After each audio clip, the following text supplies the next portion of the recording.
नमस्कार श्रोताओं, मैं दीपा स्वामीनाथन। आज मेरी रचना जिसका शीर्षक है नाश्ता, सदीनामा के इस चैनल के माध्यम से आप सबके समक्ष प्रस्तुत करने जा रही हूँ। मैं प्रोफेसर कम्मू खटीक जी की आभारी हूँ कि उन्होंने मेरी इस रचना को योग्य समझा। आशा करती हूँ ये रचना आप सबको पसंद आएगी। तो प्रस्तुत है मेरी रचना नाश्ता। ऑस्ट्रेलिया, मंगोलिया, कनाडा, रूस, नहीं कतर। पापा! 10 वर्षीय अंकुर डाइनिंग टेबल पर बैठकर अपने पिता को आवाज़ देने लगा। जी नहीं, वो ज्योग्राफी का होमवर्क नहीं कर रहा था। ये उन रोटियों के आकार हैं जो इन देशों के मानचित्रों से मेल खाते हैं। अब आप ही सोचिए भला ऐसी रोटियां घर में कब बनती हैं। अंकुर की माँ की अनुपस्थिति में पिता को रसोई संभालनी पड़ गई। रोटियों ने वर्ल्ड टूर करवाया और दाल जलते जलते बची। चलो कुछ तो बन गया, आज इसी से पेट भर लेंगे, कहते हुए फ्रिज में दही और अचार ढूंढने लगे अंकुर के पिता। अंकुर का मुंह इत्ता सा हो गया। पहला निवाला मुंह में गया तो मगर चबाना दूभर हो गया। रोटी पापड़ का अवतार धरकर दांतों के बीच प्रवचन करने लगी। पापा, मम्मी वापस कब आएगी? मायूस चेहरा लेकर अंकुर ने पूछा। आज सुबह जब अंकुर की माँ नाश्ता बना रही थी तब उनकी माँ का फ़ोन आया। पिता के अचानक आईसीयू में भर्ती होने की खबर सुनकर हाथ में कलछी लिए डाइनिंग कुर्सी पर धम्म से जा बैठी अंकुर की माँ। मायके जाने का नाम मात्र ले लेने पर घर में पति से और फ़ोन पर सास से ताने सुनने पड़ जाते थे। मायके में ही पड़ी रहोगी तो घर कौन संभालेगा? मैंने क्या खाना बनाने का ठेका लिया है? ऑफिस जाऊंगा या दाल सब्जी में उलझा रहूंगा? रोज रोज खाना बाहर से ऑर्डर करने के लिए पैसे क्या पेड़ पर लगते हैं? कुर्सी पर बैठे बैठे इन यादों से घिरी हुई अंकुर की माँ की आंखों से आंसू झरझर बहने लगे। अंकुर ने झट से फ़ोन लिया और पिता को पकड़ा दिया। मामला गंभीर था। थोड़ी ही देर में तत्काल की टिकट बुक करवा दी गई और अंकुर की माँ रवाना हो गई। टैक्सी में सामान रखते हुए जोश में अंकुर के पिता ने भी कह दिया, तुम घर की चिंता बिल्कुल मत करो, जब सब ठीक हो जाए तब वापस आ जाना। इतने वर्षों में ऐसी नौबत कभी नहीं आई थी जहां पिता और पुत्र को माँ के बिना रहना पड़ा हो। अंकुर ने फिर से पूछा, बोलो ना पापा, मम्मी कब आएगी? पापा ने थोड़ा चिढ़ कर कहा, अंकुर बेटा चुपचाप खा लो, कल बाहर से कुछ ऑर्डर कर लेंगे। ये सुनते ही अंकुर ने खुशी खुशी रोटी के टुकड़ों को दाल और दही में बारी बारी डुबोकर धीरे धीरे चबाकर खाना शुरू किया। मारे भूख के दोनों चुपचाप खा रहे थे।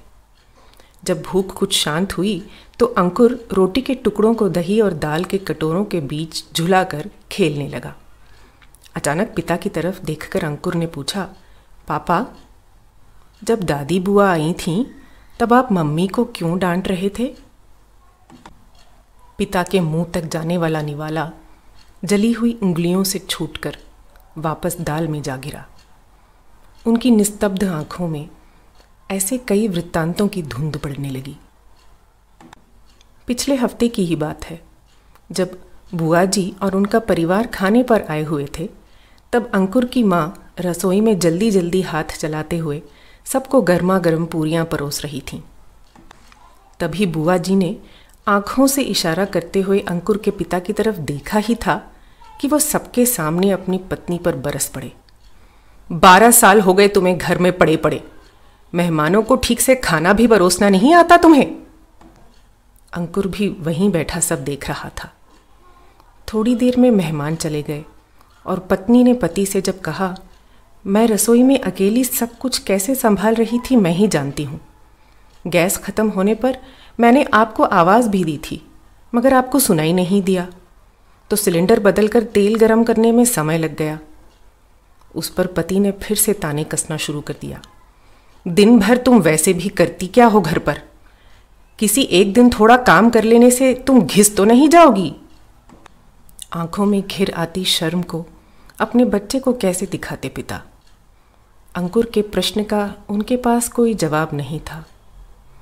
अंकुर तब तक खाना खा चुका था और उठकर मुंह धोने चला गया। रोटी का टुकड़ा दाल में डूबकर नरम हो गया था, फिर भी पिता के गले से न उतरा। जो गले से न उतर सका वो बेस्वाद खाना नहीं था। अंकुर चुपचाप जाकर टीवी पर अपना मनपसंद कार्टून देखने लगा और पापा की ओर रिक्त आंखों से एक बार देख फिर टीवी की तरफ मुड़ गया। अंकुर अपने कमरे की तरफ जा ही रहा था कि लैंडलाइन बज उठा। वो दौड़ कर गया और फ़ोन उठा लिया। अपनी माँ की आवाज़ सुनकर अंकुर बहुत खुश हुआ।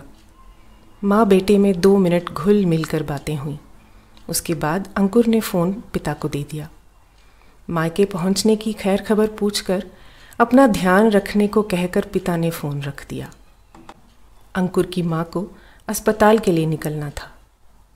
अंकुर रोज़ रात को सोने से पहले माँ से कहानी सुनने का आदी था। वो अपने कमरे में लेटने गया और फिर से पापा को आवाज़ लगाई।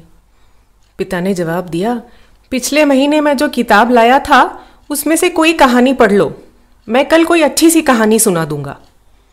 रसोई में आज जो भूगोल शास्त्र की स्पेशल क्लास लगी थी उसका ढेर सारा गृह कार्य भी तो करना था उन्हें। सफाई का काम निपटाते निपटाते बहुत रात हो गई। अंकुर कब सो गया पता ही नहीं चला। अगले दिन सुबह मारे थकान के पिता की आंख खुली तो मगर देर से। अंकुर को स्कूल के लिए तैयार करना है, नाश्ता बनाना है, उसकी टिफ़िन भी पैक करनी है। कोई बात नहीं, आज उसे कैंटीन में लंच खाने के लिए पैसे दे दूंगा और मैं आज वर्क फ्रॉम होम कर लूँगा। बाथरूम में ये सब सोचते सोचते अंकुर के पिता थोड़े और लेट हो गए। उन्होंने अंकुर को भी जगाकर बिस्तर पर बिठा दिया और उससे बड़े प्यार से पूछने लगे, बेटा नाश्ते में क्या खाओगे? अंकुर ने आंखें मलते हुए पहले घड़ी की ओर देखा, फिर प्रश्न भरे दृष्टि से पिता को देखा और बिना कुछ कहे ही उठकर बाथरूम चला गया।